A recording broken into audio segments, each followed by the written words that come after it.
दोस्तों स्वागत है आप सभी का मैथ वाले सर के नए वीडियो में। तो आज के वीडियो में हम सीखने वाले हैं यूक्लिड विभाजन एल्गोरिथम का प्रयोग करके एचसीएफ कैसे निकालते हैं। ठीक है, तो काफ़ी आसान होता है एचसीएफ निकालना। इस मेथड से निकालेंगे जो कि सबसे आसान मेथड माना जाता है। ठीक है, तो ये मैं मान के चल रहा हूँ कि आपने इससे पहले कभी भी एचसीएफ नहीं पढ़ा है।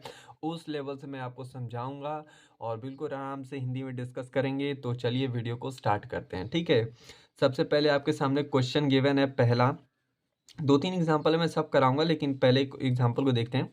यहाँ पे कह रहा है कि 135 और 225 का क्या निकालना है, हमें एचसीएफ निकालना है इस मेथड का उपयोग करके। ठीक है, तो सबसे पहले आप क्या ध्यान दोगे इसमें। ठीक है, आप इन दोनों में से फाइंड करोगे कि छोटी वैल्यू कौन है, बड़ी वैल्यू कौन सी है। ठीक, तो हमें पता है 125 क्या हो जाएगा, छोटी हो जाएगी, और 135 छोटी हो जाएगी और 225 क्या होगा, आपका बड़ी संख्या होगी। इतना तो आपको पता है। तो या फिर हम इस फॉर्मेट में इसको लिख सकते हैं, या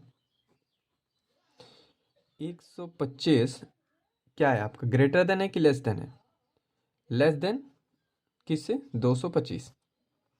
ये मेरा यहाँ तक मैंने आपको समझा दिया। ठीक है, दोनों में से पता करो कौन छोटा है कौन बड़ा है। उसके बाद आगे क्या करना है वो देखो।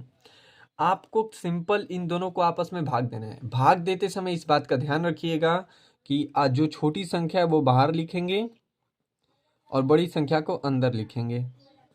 ठीक है, यानी कि हमेशा भाग देते समय ये ध्यान दीजिएगा कि इस एल्गोरिथम का उपयोग करके कि आपको ये जो संख्या गिवन है ना, इसको यहाँ पे लिखना है और छोटी वाली संख्या को यहाँ लिखना है। मतलब ये इस संख्या से इसको भाग देना है। ठीक है, भाग देते हुए कैसे फॉर्मेट चेंज करते हैं वो सब मैं आपको बताऊंगा, लेकिन फिलहाल के लिए इतना समझें।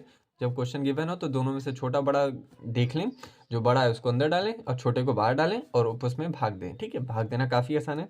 सबसे पहले पारा में अगर दो बार पढ़ता हूँ 135 का तो 240 लगभग हो जाएगा। ठीक, मतलब अधिक ही हो जाएगा, तो 225 ही चाहिए।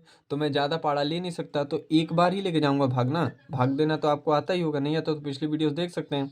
तो यहाँ पे 135 लिखा मैंने और इसको सिंपल कर लिया माइनस। ठीक, अब जब आप इसको माइनस करोगे तो आपकी वैल्यू क्या बचेगी, 90 बचेगी। इतना आपको आता है।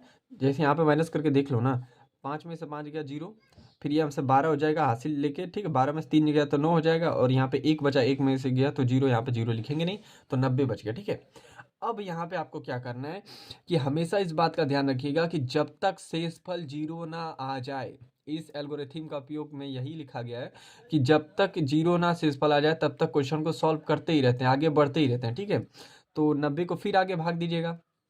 तो यहाँ से फिर 90 को भाग कैसे देंगे, देखिए 135 जो यहाँ पे था ना, अब वो यहाँ पे आ जाएगा, फिर अगले टर्म में ये वाला यहाँ पे आ जाएगा। ऐसे चलता रहता है। ठीक है, जब तक 0 नहीं आ जाएगा। तो 135 यहाँ पे लिख देते हैं। अब नॉर्मल आप इसको भाग दीजिए। ठीक है, तो जब आप इसको भाग देंगे तो आपका भाग एक बार जाएगा। ठीक, क्योंकि 90 दुना के क्या होता है, 180 हो जाएगा। 180 अधिक हो जाएगा, 135 ही चाहिए ना, तो 90 माइनस कर लो आप। तो जब आप इसको माइनस करोगे तो आपकी वैल्यू बच जाएगी 45। ठीक, 45 बचेगी, माइनस करके देख लेना। अब यहाँ पे क्या करना है कि अभी भी शेषफल आपका 0 नहीं आया, तो फिर क्या करेंगे, ये वाली संख्या अब यहाँ पे आ जाएगी और फिर भाग देंगे। ऐसा चलता रहेगा जब तक कि शेषफल 0 ना आ जाए। ठीक है, तो फिर अब कितनी बार भाग जाएगा, तो देखिए 45 का 90, तो 2 बार भाग लेके जाएंगे और 2 बार में 90 ही आ जाता है, यानी कि यहाँ पे शेषफल क्या आ गया, 0 आ गया। अब आप मुझको बताओ, शेषफल 0 आ गया तो आगे भाग जा सकता है, नहीं जा सकता। अगर देना भी चाहें तो 0 का भाग देंगे 45 में तो फिर 0 ही आएगा ना, तो ये यहाँ पे खत्म हो गया।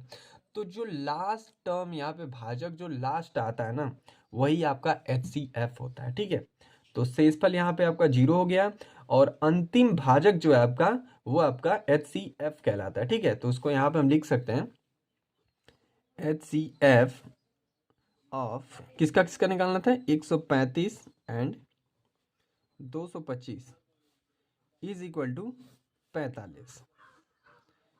आंसर आई होप आपको समझ में आ गया होगा कि इस विधि का उपयोग करके कैसे एचसीएफ निकालते हैं।